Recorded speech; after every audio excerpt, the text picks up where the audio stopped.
¿Cómo le va, Jorge? Buen día. Muy amable en atendernos. ¿Cómo anda? ¿Qué tal? Buenos días. Muy bien, muy bien.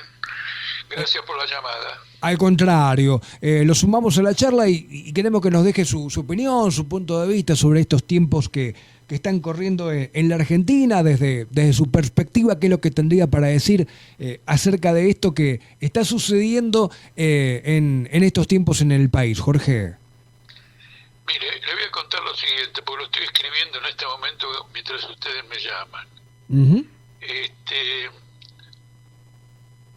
este tema del asado en Olivos, ujú. Anoche. es decir, anoche, es muy interesante, creo que no se ha interpretado correctamente este asado, porque Milei celebra con quienes lo ayudaron a imponer la ley, a imponer el veto a la ley jubilatoria, celebra un perjuicio contra los jubilados. Es decir, que por un lado logra evitar una ley que le da alguna mejora en las remuneraciones y luego sale a celebrarlo públicamente. Es decir, celebra el empobrecimiento de la población. Este es un hecho inhabitual. En general los gobernantes se valen de la demagogia, de la seducción, pero él lo ha hecho para mostrar su invulnerabilidad política. Es decir, yo voy a ejecutar esto, pase lo que pase, sin ningún tipo de alteración, y les voy a hacer sentir a todos ustedes, a la población, a la opinión pública, a los trabajadores, toda la impotencia de ustedes para cambiar mis planes. Este es el significado.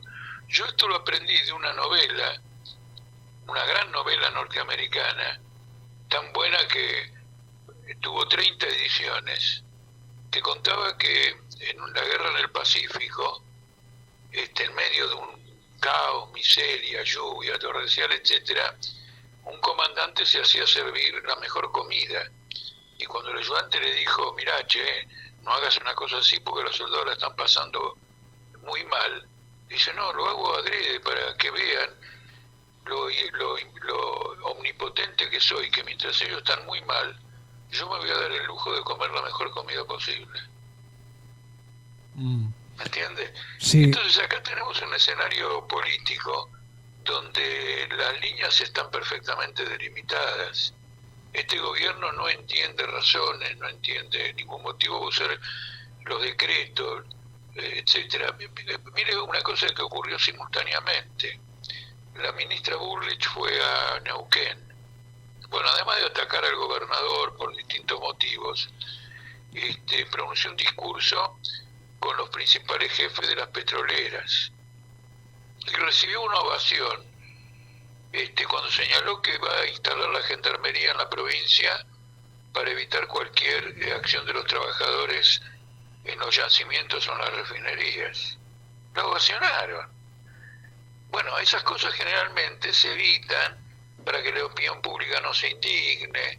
En cambio ahora se las hace ostensibles como una táctica que puede terminar siendo suicida para el gobierno, como una táctica para mostrar la completa omnipotencia, la invulnerabilidad con que ellos se consideran a sí mismos y que van a llevar el ajuste hasta sus últimas consecuencias, aunque eso signifique una caída brutal de la educación, de la salud, de Ujú. los salarios, del bienestar, etcétera. Jorge, le pregunto, Milei, la persona o el personaje más o menos ya lo conocíamos. Ahora, los 87, creo que eran 87 diputados que fueron anoche al asado, ¿realmente se creen que son héroes nacionales? Bueno, ese es el escenario que se quiere montar. Y cuando uno dice, pero todo esto parece absurdo, está esta explicación que yo le doy. La exhibición impúdica del poder. Es lo contrario de algún modo de lo que hizo Alberto Fernández en la pandemia, Mm. que también celebró, pero lo hizo de rastrero porque no es que lo informó a la población, no quiso exhibirlo, no quiso decirle, miren, yo a ustedes los encierro y yo me divierto. Eso surgió debido a que sacaron selfies, fotos, etcétera. Mientras el otro escondía sus patrañas, este las exhibe. Mm. Y esto quiere decir que está dispuesto a ir muy lejos en su política, muy pero muy lejos en su política. Y de mi parte, como miembro, como militante de Política Obrera, pongo esto de manifiesto para que la población desarrolle un espíritu de rebeldía frente a tanta prepotencia. Bueno, irá con su modelo de profundización del ajuste hasta que la sociedad lo pueda llegar a soportar. En cuanto al presupuesto que se presentó para el año que viene, ¿qué opinión le merece? ¿Es un dibujo? ¿Se sabe de dónde va a extraer el dinero para afrontar sus obligaciones? ¿Habrá más impuestos? Porque hay que recordar que este fue el presidente que dijo que antes de subir o colocar un nuevo impuesto se iba a apuntar los brazos. Mire, el gobierno naturalmente es el gobierno que más impuestos va a crear, y por una razón que muy sencilla. Hay muchos impuestos que están metidos en las tarifas. Cada vez que el gobierno aumenta una tarifa, está aumentando los impuestos de esa tarifa. Por ejemplo, en combustibles. El precio que reciben las refinadoras de la nafta no es el que nosotros pagamos. Es menos que eso, porque hay una gran parte que son impuestos. Ahora, él lo había congelado esos impuestos, Milei, lo dejó Caputo durante 2 o 3 meses. Ahora en los diarios de hoy dice que se reanuda eso. Cuando empiezan a aumentar las tarifas, todavía sigan aumentando las tarifas de luz, de gas, etcétera, va a ocurrir lo mismo. Los impuestos están metidos dentro de la factura. Y mire usted la hipocresía. Lo mismo ocurre con los intendentes que no son de Milei, cuando cobran los servicios municipales. Los metían dentro de las tarifas de luz y dentro del inmobiliario para que la gente, digamos, no pueda evitar pagarlos. Entonces el gobierno los denuncia, pero les denuncia a los intendentes lo que él hace a nivel nacional. Lo que él hace a nivel nacional. En Brasil, las tarifas con impuestos sin impuestos están discriminadas. Usted cuando tiene que pagar algo, ve, este es el precio, este es el impuesto por esto, este es el impuesto por esto y todo lo demás. Eso que es verdaderamente libertario, porque muestra a la población por qué está pagando lo que está pagando, Milei ha dicho que no lo va a aplicar de ninguna manera.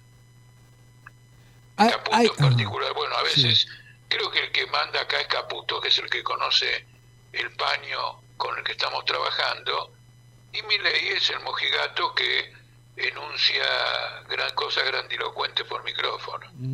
Ahí vamos con un punto, ¿no? No digo que esté bien o que esté mal, y los tiempos van cambiando, y por supuesto que hay que ayunarse, pero lo que serían los principios libertarios o las teorías madres del liberalismo, en la práctica, en la política actual de Milei, encontraríamos muchísimas contradicciones a esos principios.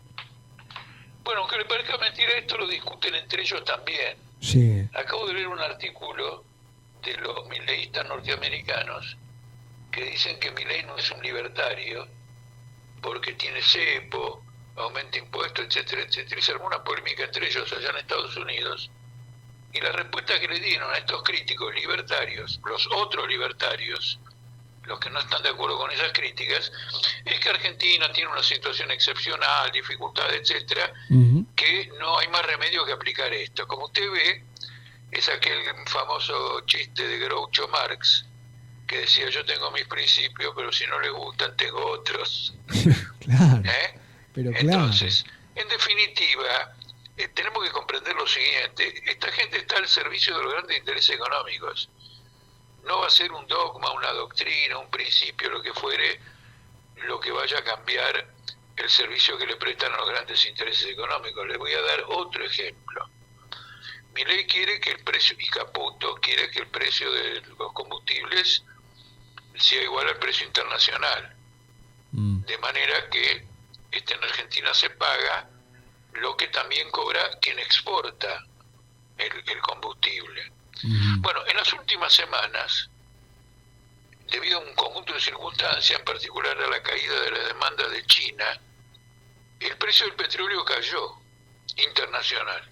¿Usted lo vio caer acá la nafta? No cayó la nafta. No, pero Entonces, explicaciones y esto quiere decir que no excusas. funciona, acá no funciona el mercado. Le digo porque en Estados Unidos el precio interno automáticamente cae cuando cae el precio internacional, y también naturalmente sube automáticamente cuando sube el precio internacional. En cambio acá no, cuando sube el precio internacional sube el precio de la nafta, y cuando cae no baja el precio de la nafta. Entonces dejemos de lado todo el lenguaje libertario. Nosotros hemos decidido en nuestro lenguaje llamar a este gobierno liberticida, porque tiene un protocolo que no permite el derecho a la protesta, tiene varios decretos que prohíben el derecho de huelga, manda a la gendarmería a combatir a los trabajadores que emprenden una acción porque naturalmente los salarios no alcanzan y defienden sus convenios colectivos. Liberticida quiere decir un gobierno asesino de las libertades. Sí, le faltó decir el que niega el acceso libre a la información pública. El que niega el acceso libre a la información, además, es muy interesante porque ya existía ese acceso. Exacto. No es que se niega a hacer algo que se le pide que haga. Por ejemplo, si no nos hubiéramos enterado de la fiesta de las fiestas de Olivos y de todas las otras cositas que pasaron, ¿no? La vida privada a mí no me interesa para nada, ni del expresidente ni de la ex primera dama. Sí me interesa que fue todo con recursos del Estado, o sea, de todos nosotros.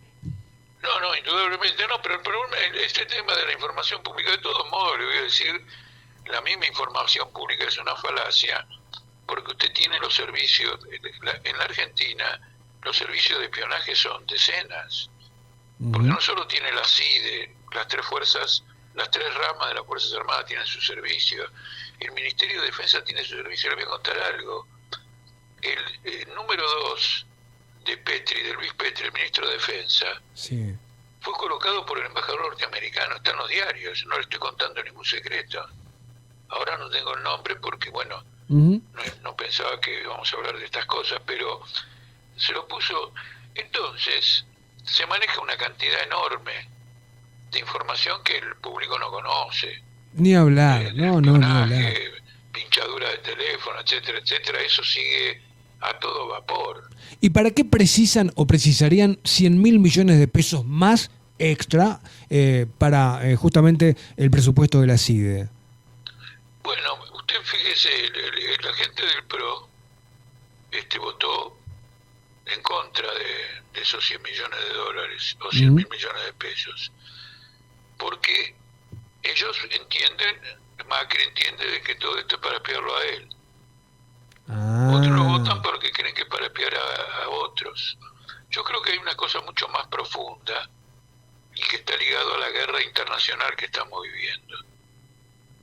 Es un momento de guerra mundial. Ya se está combatiendo dentro de Rusia, no solo en Ucrania. Se combate no solo en Gaza, sino en Cisjordania y en el Líbano. Hay situaciones de enfrentamiento militar en África, donde participan los mismos que participan en Ucrania y en el Medio Oriente. Y entonces Milei se ha alineado con dos grandes servicios de espionaje mundial, uno que son la CIA y el otro que es el Mossad, que es el servicio del gobierno de Israel, y que ahora, por ejemplo, la eficacia la demostró, que no solo espía, sino que tuvo la capacidad de hacer explotar todos estos beepers que están en los diarios de hoy, ¿no es cierto? Sí, sí, sí. Entonces forma parte de una política internacional. Eso se pone de manifiesto en muchísimas cosas. Por ejemplo, una empresa controlada por el Pentágono, yo escribí sobre eso con mi firma, una empresa controlada por el Pentágono va a comprar fabricaciones militares cuando se privatice. El objetivo es que produzca municiones para el ejército de Ucrania, porque en una época en que la industria militar se dedica a cohetes, misiles, satélites, etcétera, y no pensaban que la guerra iba a ser una guerra como antes, con municiones, artillería, creían que iba a ser de otro tipo. En los países principales hay un déficit de producción de municiones, sea comunes o de artillería. Entonces se están instalando en los países periféricos, Y como Fabricaciones Militares está muy capacitada no solo en esto, sino en muchas otras cosas más, y está autorizada su privatización, el Pentágono es el único que está presente en la oferta de adquirir fabricaciones militares. Esto nos lleva a nosotros, a nosotros, quiero decir a la Argentina, ¿no? A nosotros los argentinos nos lleva a la guerra mundial, porque el que produce para un ejército que está combatiendo contra otro ejército se está involucrando en una guerra en la que él no participa por razones nacionales propias. Bien, Jorge, sin abusar más de su tiempo y como para ir ya redondeando, al final Macri era socialista. ¿Quién era socialista? No escuché. Digo yo, al final Macri era casi socialista al lado de Milei. Claro. Bueno, ellos son todos socialistas. Es decir, no hay cosa más socialista que el capitalismo, porque consiste en lo siguiente. Cuando me va bien, me quedo con las ganancias. Y cuando me va mal, ajusto a los jubilados y a los trabajadores para que me rescaten de las pérdidas. Claro. Entonces se acuerdan, por eso, se acuerdan del socialismo cuando se trata de confiscar a la población. ¿No es cierto? Y eso es manifiesto en este momento, porque fíjese que los jubilados tengan que pagar la deuda pública que se ha ido acumulando con el tiempo. Además, le quiero hacer una observación importante sobre la deuda pública. La deuda del Estado actual, en varios de sus bonos, la deuda se capitaliza, quiere decir que es mentira que Argentina tenga superávit financiero. Ocurre que muchas de sus deudas, en lugar de pagar los intereses, cuando hay que pagar esos intereses, se incrementa el capital del acreedor por el monto de esos intereses. Y entonces al final, cuando vence, no sé, en el año que venza, se paga todo. Por lo tanto, gran parte del crecimiento de la deuda son intereses que no han sido pagados. Bueno. Y eso tendría que estar anotado como un gasto, y si se anota como un gasto, Milei está en un déficit fiscal espectacular. Y allí no tiene la bandera del éxito que mostrar y exhibir, ¿no? Bueno. Claro, ¿se da cuenta usted? Bueno, en realidad es su bandera, porque la verdad puede estar fenómeno, qué sé yo, lograr el equilibrio fiscal. Yo creo que todos queremos el equilibrio fiscal. El tema es a qué costo y cómo la va a estar pasando la mayoría. No, le voy a decir una cosa, eso de que el equilibrio del fisco, el tesoro tiene que tener un equilibrio es simplemente un prejuicio. A ver. A veces sí, a veces no. Ninguna empresa, mire, tomemos una empresa que no tenga déficit está fracasando. Y les voy a explicar rápidamente por qué. Porque una empresa que crece necesita endeudarse para hacer más inversiones. Ella no puede crecer sobre la base exclusiva de sus ganancias. Entonces, si quiere crecer, más allá de lo que gana, se endeuda. Ahora, si eso que invierte le rinde, con la ganancia que obtiene de la inversión, pagará sus deudas. Y en eso consistirá el progreso de la empresa. De manera que un Estado que se endeude, vamos a suponer, para tener ferrocarriles excepcionales, y que la carga agraria de exportación y minerales no vaya por camiones, sino que vaya por ferrocarril, abarataría enormemente el costo argentino y ayudaría mucho a la producción. Pero para eso hay que hacer una gran inversión ferroviaria. Bueno, quiere decir que eso es muy positivo. Ahora acá no, acá se toma deuda para pagar una deuda anterior. La han despilfarrado y Milei en ese sentido sigue la línea que seguían todos sus antecesores, es decir, la llamada casta. Bueno, sí, en todo caso, pero nos vamos a marear y una cosa sería, por lo poquito que yo entiendo de economía, una cosa sería el equilibrio fiscal y otra cosa la deuda, tomar deuda. De hecho, he escuchado, no sé si es así, Estados Unidos, principal potencia del mundo, es el país que más deuda tiene. Sí, claro, tiene una deuda del 120% del PBI y tiene un déficit fiscal del 8%. Son 2 billones de dólares anuales. Y eso va a provocar una crisis muy seria en Estados Unidos. Yo personalmente considero que los gastos corrientes no deben ser pagados con deuda de ninguna manera. Claro. Me refiero a salarios y todo lo que es instrumento del Estado para esto y para lo otro. Pero no es equivocado, si uno quiere, por ejemplo, el caso de los ferrocarriles, el caso de industria, etcétera, Infraestructura. producir para Sí, sí. gastos que son de capital, incurrir en un endeudamiento.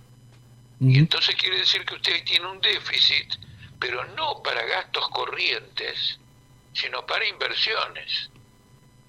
De manera que hay que mirar las circunstancias concretas.